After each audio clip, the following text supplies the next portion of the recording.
Of course, if you listen to the pundits, we weren't expected to win too much, and now we're winning the country. And soon the country is going to start winning. We get greedy, right? Now we're going to get greedy for the United States. We're going to grab and grab and grab. We won with highly educated. We won with poorly educated. I love the poorly educated. Donald Trump is basking in his success of his anti-government message. And my next guest has been called by the Huffington Post, quote, the man responsible for Donald Trump, end quote. Americans for Tax Reform President Grover Norquist is here. You know, Huffington Post says that you're responsible for several reasons for Donald Trump. Did you agree with that article? They're basically saying that because every other candidate went after tax cuts, and nothing else, Donald Trump emerged because he said, wait, let's discuss immigration. Let's discuss jobs. Let's build a wall. What'd you make of the article, your response? It was a little bit odd. The good news is that all of the Republican candidates committed publicly to oppose any net tax increase. So that taking tax increases off the table, all the Republicans, because the Democrats all want to raise taxes. And then they all came out for very strong pro-growth tax reforms that are tax reductions. Trump has a very strong plan to have a 15% business tax instead of 35%.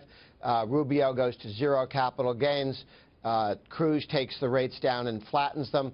They all have good tax plans. So they're actually, all the Republicans are running as low tax good guys, and they've all got policies on reducing spending and so on. So I think it was a liberal who's mad that all the Republicans oppose tax increases and that Trump, who's been doing quite well, is very strong in that zone as well. Okay, so back in August of 2015, you know, the Washington Post ran an article. They titled it, "Nearly All the GOP Candidates Bow Down to Grover Norquist." I mean, do politicians need your blessing? And does Donald Trump now have your blessing? I believe he does. Well, the tax issue is the most powerful issue throughout American history, going back to the American Revolution. People have always been focused on taxes as a central question. So the tax issue is very powerful. And the Republican Party has become the party that will not raise your taxes. They may make other mistakes, but they will not raise your taxes. And that's been a very powerful tool. It's why 23 states have a Republican governor and both houses Republican. 8 states, in addition to that, have both houses of the legislature Republican. State by state, the Republicans are sweeping the nation because they're the lower tax party. That bothers people on the left, and Trump is in the center, right, with the rest of the party on being for lower taxes. Right, but he's really hitting home runs with other topics, and that seems to be what's driving him with the GOP. Now, yesterday, 2012 GOP presidential nominee Mitt Romney was on with Neil Cavuto. He suggested that there's a reason that we haven't seen Donald Trump's tax return. Listen to this. We have good reason to believe that there's a bombshell in Donald Trump's taxes. What do you mean? Well, I think there's something there. Either he's not anywhere near as wealthy as he says he is, or he hasn't been paying the kind of taxes we would expect him to pay, or perhaps he hasn't been giving money to the vets or to the disabled like he's been telling us he's been doing.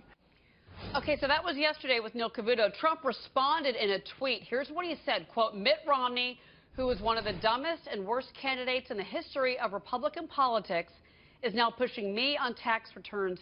Dope. Romney responds, of course, on Twitter and says, me thinks the Donald doth protest too much. Show voters your back taxes. Grover, what do you think?